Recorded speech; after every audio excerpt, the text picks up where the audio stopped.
La saison 2018 de la pêche blanche arrive à grands pas à Ville-Saguenay. En fait, on en parle ce matin avec quelqu'un de bien connu que tous les gens de la pêche blanche connaissent, Rémi Aubin de l'organisme Promotion Pêche. C'est bien ça, Rémi? Oui, c'est bien ça. Ça va bien ce matin? Très bien, toi aussi? Oui, merci, Rémi. On va débuter pour parler un petit peu là, de l'organisme où tu es bénévole. C'est quoi la mission et les objectifs de cet organisme? Promotion Pêche, ça le dit, c'est un organisme qui fait la promotion de la pêche en région. Dans le fond, on favorise la relève. On fait des activités de lancement, on fait beaucoup d'événements dans le but ultime de promouvoir une activité, dans le fond, qui est saine, qui est dans la nature, puis aussi d'éduquer les gens, d'éduquer les pêcheurs. On a la ressource à cœur, tout le monde. Ça fait que parfois, on va sensibiliser les gens au règlement, à la ressource. Justement, on a une activité qui s'en vient de lancement. Puis l'activité, justement, vise de l'information au niveau des pêcheurs. Fait que, non, on a du plaisir. Puis ça doit faire à peu près presque 10 ans qu'on roule un petit peu là-dessus. Puis je te dirais qu'on fait beaucoup de couverture. Dernièrement, on a eu le gros souper des aigles du Saguenay-Lac-Saint-Jean. Okay. On a énormément, l'été, la fête de la pêche, on collabore énormément avec les activités qu'il y a là aussi. Puis là, l'hiver, avec la pêche blanche, là, c'est sûr que là, on entre à plein. Là. De défendre l'intérêt des pêcheurs aussi, c'est une autre de nos missions. Des fois, quand on voit que l'intérêt des pêcheurs est bafoué, si on veut, mais on est là un petit peu pour aller voir qu'est-ce qui se passe puis comment on peut améliorer des situations. Ça, c'est un organisme qui existe, tu m'as dit 10 ans? Une dizaine d'années. Est-ce que les gens connaissent bien ça? Au début, non, mais non, de plus en plus, okay. c'est connu. Là. De plus en plus, c'est connu. C'est pas une grosse organisme, mais quand même, on a beaucoup de monde autour de nous. Là. Je dois avoir une 50aine de bénévoles autour de mon organisme là, qui viennent nous aider un peu partout. Là. Ça fait qu'on va beaucoup aussi aider d'autres organismes. On va collaborer. Mettons que des fois, il va se faire une activité sur une ZEC ou une activité comme ça. On va beaucoup aller s'incruster puis aller donner un coup de main avec l'expertise qu'on a. Puis on a une gang vraiment de passionnés avec nous autres. On a du fun. C'est important d'avoir du plaisir quand on fait du bénévolat. Ça, je pense, c'est la priorité numéro 1. En fait. C'est pour ça qu'on le fait, d'ailleurs, parce qu'à un moment donné, veut pas, ça demande tellement, des fois, de temps. Je veux dire que si on était payé pour faire ça, on serait millionnaire. C'est vrai, effectivement.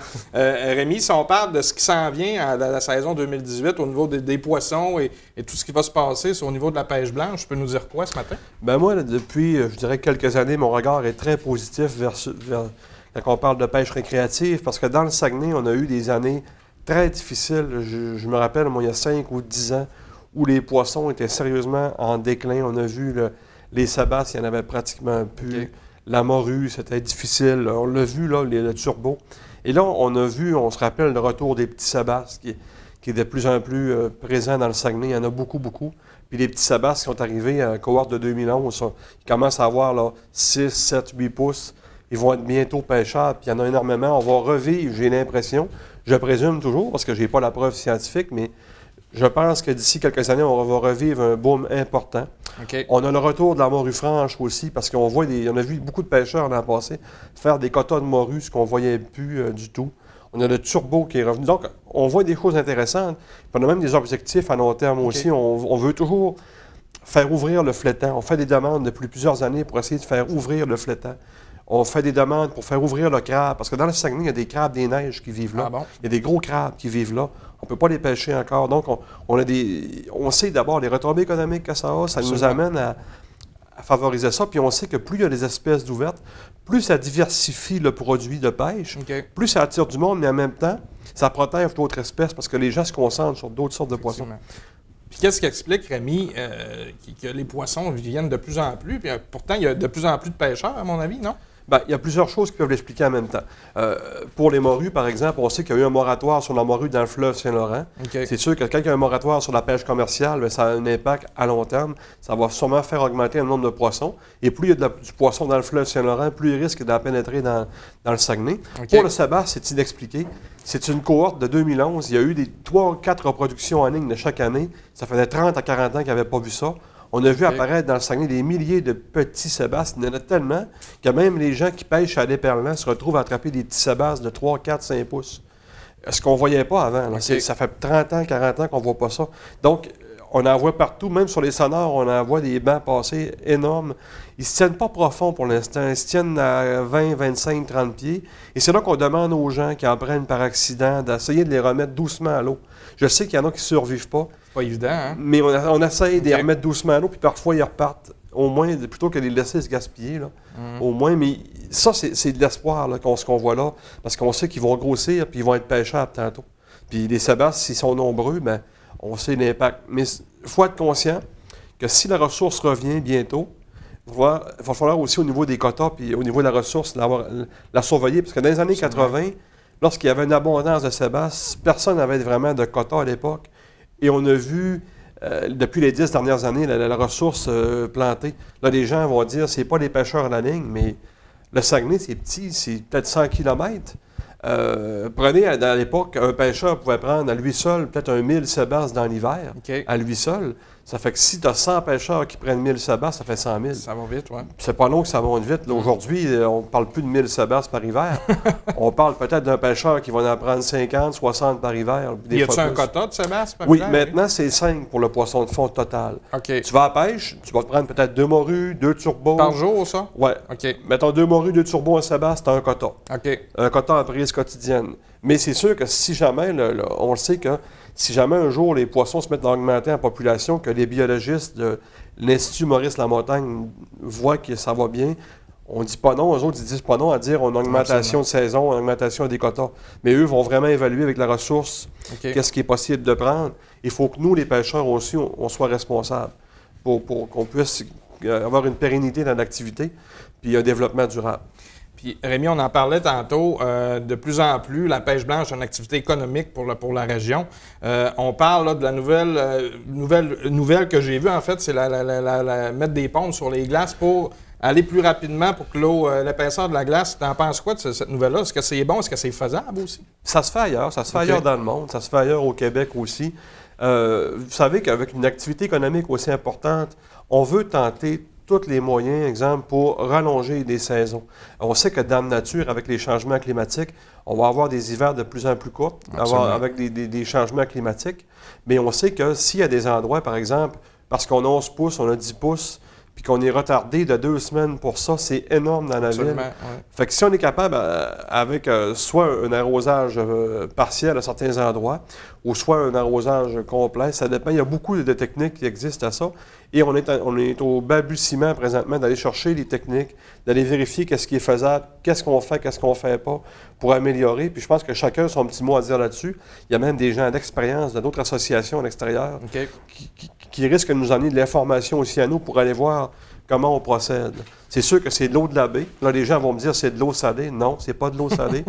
C'est de l'eau saumâtre parce que les 15 à 20 premiers pieds, c'est de l'eau qui est presque pas salée. Puis la baie, bien, elle est glacée avec quoi? Elle est glacée avec l'eau de surface. Seulement, on fait simplement remettre de l'eau en surface. Bien sûr que vous allez comprendre qu'on n'arrose pas de la neige, on va faire de la sludge. Fait qu'il y a toute une opération à faire dans ça. Puis là, maintenant, c'est de voir vers quoi on va. Il y a beaucoup de choses à aller chercher d'informations. Puis au début, il va y avoir peut-être des petites erreurs de fait, puis qu'on va s'améliorer. Puis je pense qu'on va être unique un peu dans ce qu'on va faire. Mais le but, c'est d'aller chercher... si on dit que l'activité économique est de peut-être autour de 5 millions pour 6 semaines d'activité, si avec le temps, on va chercher 2 semaines de plus d'activité... C'est 1 million au-dessus de plus. Ben, c'est beaucoup dans une ville qui en a besoin. Là. Puis est-ce que ça va être fait dès cette année? Est-ce qu'on fait les tests cette année ou on fait juste regarder? Présentement, on attache les ficelles. On va voir. Là, on en parle de plus en plus d'aller chercher quelques pompes, d'aller expérimenter, puis après ça, d'aller voir qu'est-ce qu'on fait, qu'est-ce qu'on ne fait pas. Puis, mais oui, on a espérance pour cette année qu'on peut commencer le projet. On va voir. En espérant que ça fonctionne, donc ce serait bon pour les pêcheurs et pêcheuses. Moi, j'y crois. En espérant. Rémi, rapidement, là, vous faites une soirée d'ouverture de la pêche blanche qui a lieu le 12 janvier prochain. Oui. On en parle rapidement parce que c'est déjà complet. Est-ce que tu es content de la tournure, de ce que ça devient, cette soirée-là? Je suis impressionné, vraiment impressionné, parce que nous, on s'attendait d'avoir une vente de billets qui allait se faire en 2-3 semaines. On a lancé les billets, disons, la semaine passée. En l'espace de 12 heures, 400 billets pour le souper ont été vendus comme ça. Là, je me fais harceler pour avoir des billets. Non, il y en a plus. Puis je suis dépassé là, vraiment, là, parce qu'on fait un événement qui est rassembleur, qui est festif. Le but de l'événement, d'abord, c'est d'informer les pêcheurs, parce que les agents des pêches, agents de la faune, parcs marins sont sur place. Fait qu'un début de soirée qui est informatif, et plus on va finir la soirée, plus ça va être festif. Okay. André Deschênes qui anime l'événement, en soirée, des prix de présence, et on finit la soirée dès 21h avec le groupe Undercover, hommage. C'est des légendes du rock. J'ai déjà vu ce groupe-là, c'est très bon. C'est très bon. Ça fait qu'en avant, les gens vont être le gros kit de son, le kit d'éclairage. Puis on sait que l'équipe du Vieux Théâtre, vraiment, est prêt là, à les accueillir. Puis les gens vont être impressionnés. Donc, je pense que c'est important qu'on tourne ça positif. On va en faire un événement. Puis je pense que les gens vont partir de la soirée avec le sourire aux lèvres. Absolument. On va avoir hâte de faire une saison. On fait un lancement de saison de pêche blanche, un peu comme on va faire un lancement d'été, de saison estivale. Nous, on le fait pour cette saison-là. On sait que c'est important, puis ça va mettre de la gaieté dans la population. Ça, est-ce que c'est pas la première édition qu'on fait ça? Je te dirais que ça fait peut-être 3-4 éditions qu'on fait. Au départ, on était sur des glaces. Maintenant, on le fait en ville. Puis ça permet de faire tourner de l'économie aussi, parce que, regarde, on a des gens de Montréal, de Québec, de la Côte-Nord, de Charlevoix, qui descendent ici là, pour l'événement. Ça a réservé de partout. Là. Donc, les gens auraient des chambres de réserver. Il y en a qui ont leur tente, qui espèrent d'aller pêcher après. Ça, c'est pour moi. Là. Ça fait que là... en leur souhaitant, mais... En leur souhaitant, mais de toute façon, le but, c'est de populariser. J'ai une présidente d'honneur qui est l'animatrice de l'émission Vacances Nature à RDS. Donc, on a beaucoup de personnalités qui descendent là, pour l'événement. Là. Puis Rémi, en terminant rapidement, tu as sorti un livre cette semaine. De quoi ça parle, en fait? Bien, c'est un livre, dans le fond, qui s'appelle « Pêcheur de rêve ». Okay? Ça va plus chercher le côté personnel. C'est Denise Blouin qui l'a écrit. Ça parle de tout le côté à part. Il y a très peu de pêche dans ce livre-là. Mais ça parle plus de mon côté personnel, tout mon cheminement que j'ai fait à l'école primaire, les difficultés que j'ai eues à l'école, le déficit d'attention, etc. Ça montre tout le cheminement que j'ai eu au secondaire et les épreuves qu'on a vécues avec mon fils qui est lourdement handicapé. Donc, ça montre tout ça. Puis je pense qu'il y a un beau message d'espoir. Un message d'espoir dans les gens qui sont malades, mais un message d'espoir aussi pour les gens qui ont des difficultés scolaires, qui ont de la misère, puis les parents qui sont découragés de leurs enfants des fois. Fait qu'il y a plusieurs beaux messages là pour le temps des fêtes. Et il faut noter que chaque livre vendu, il y a 5 $ qui vont aller à la Fondation En Cœur. La Fondation En Cœur, c'est une fondation qui vient en aide aux enfants qui sont malades du cœur. Donc, au Québec, des fois, ils vont aider les familles, ils vont supporter, ils vont des fois acheter de l'équipement médical. Donc, c'est une fondation qui est Montréal, Québec, pour le Québec au complet. Moi, j'ai eu affaire à eux quand mon fils est venu au monde. Puis c'est un peu de redonner au suivant aussi. Ça fait que c'est un livre à d'édition limitée. On travaille maintenant sur le volet électronique. Là.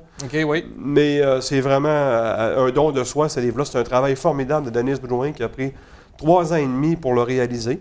Actuellement, il est disponible au dépanneur à Grande-Bay.